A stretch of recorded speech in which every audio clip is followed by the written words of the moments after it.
My friends, welcome back to Camtaso Park. In the last episode, we toured Station Reef together, the aquatic themed area inspired by Sandy Reef. Today, we're going back in time to mythical ancient Greece and taking a tour of the Nymph Woods where I invented a story for Planet Coaster 2's beloved bard, Crescendo Melodis. I remember that I said in episode 3 that there would not be any water rides in the park, and you know what? I lied. Between a highly themed log flume inspired by Splash Mountain, a custom pizzeria, a custom toilet, and custom Midway games, there is a lot to see in these woods. Just remember you can download the updated work-in-progress version of Camtaso Park right now with this share code, that way you'll be able to have your very own guided tour of the area. Now let's go down to the Nymph Woods today.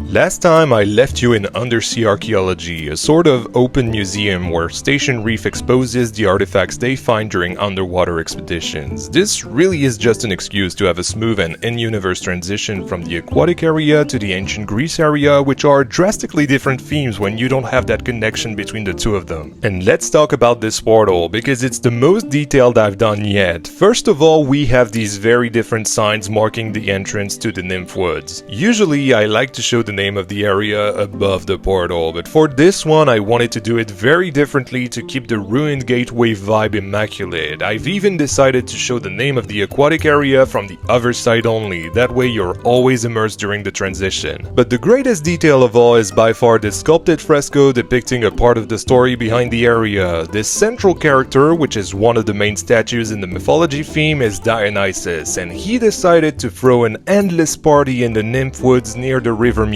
This is why as you step inside the land you will find purple drapes everywhere to symbolize his godly presence, but honestly the one thing we're looking at right now is the lush greenery. While the previous 3 areas had a rather open environment, I decided to use a lot of trees to block some sightlines because it also enhances others. If you've only been following me since Planet Coaster 2, you might not know that my specialty in Planet Coaster was nature work. In fact, I may go back to nature-focused projects in the near future, but the point is, I just love green spaces in my parks. As we enter the woods, the path splits into 3. The one in the center is the main loop of the park leading us to the next area, the one on the left gets down to the plaza next to the log flume, and the one on the right gets us up to Dionysus Delights. This is the home of Dionysus in the Nymph Woods. No one knows how long it's been there nor how long the party's been on, but it's definitely looking ancient, yet very much lived in. Here you can order pizza and wine or grape drinks for the kids and enjoy your meals sitting on this terrace overlooking the entire woods next to this little vineyard of godly grapes. But the coolest things here are the egotistical details that Dionysus has put around his home. He is a god after all, he loves to be worshipped. For example, there's this fountain here with a Dionysus statue in its center holding a jar of wine, and inside there's also a bigger version of the fresco I've made for the portal we saw earlier, but this time sculpted on the ceiling and with additional details. Inside the shop there are also items related to the food and beverages sold here, like flour, tomatoes and oil for the pizzas on one side and various wine jars on the other. I've wanted to try the mythology theme for so long, and this was my first build using its pieces, and needless to say I'll definitely be going back to it in the future for a larger project. But let's not think about my future parks for now, let's continue exploring Camtaso Park in the present. As we leave Dionysus Delights from the other side, we get to see the entrance to the area we'll explore in the next episode, near Midgard.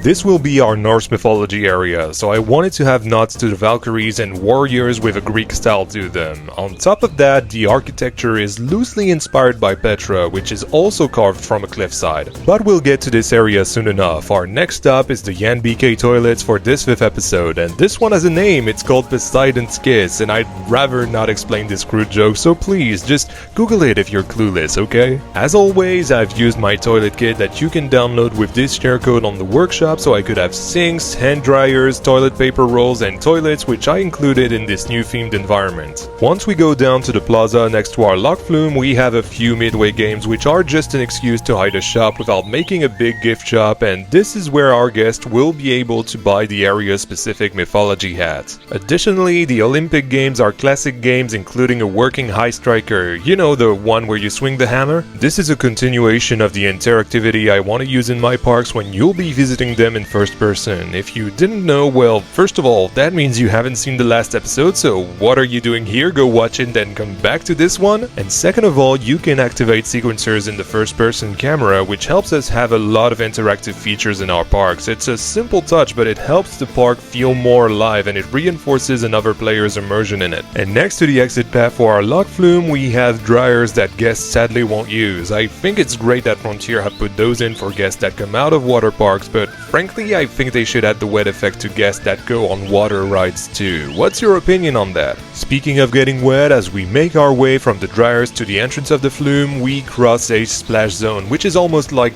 the law, right? If you have a water ride, you better do a splash zone somewhere. And from this splash zone, you can look at the key view for this land where you can really take in the inspiration I took from Splash Mountain while also doing my own thing too. Anyway, it's high time we got to the start of this episode, River Muse. The story of this ride is as follows. Crescendo Melodis was looking for inspiration for his next song and asked Dionysus for help as he is one of the guests of honor at the gods' party in the Nymph Woods. Dionysus told him that he needs to find a muse, but not a human one that would flow endlessly so that he could bathe in the waters of her inspiration forever. Crescendo understood the metaphor immediately and went to take a bath in the springs of the legendary River Muse, which took him on an incredible odyssey that would inspire his greatest ballad yet.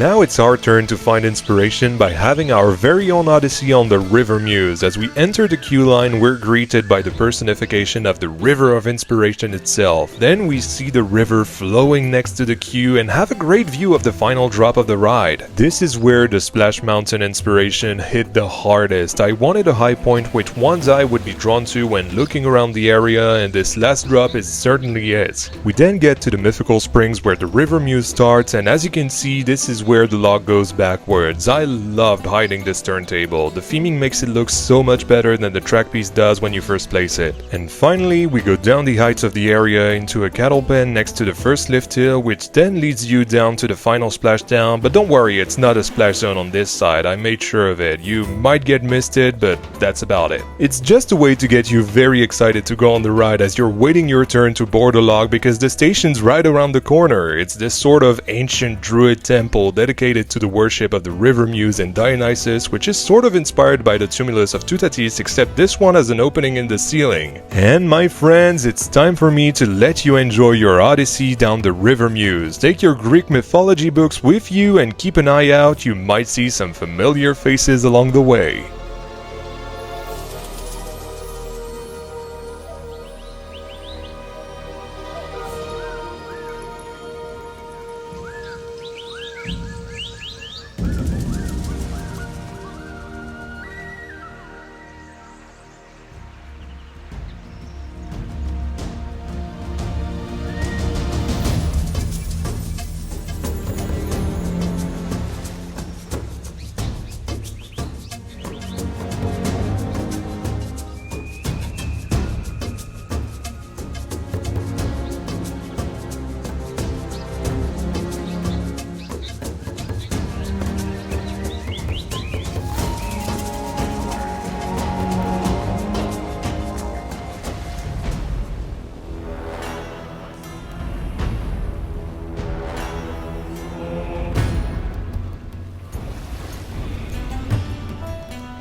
And voila!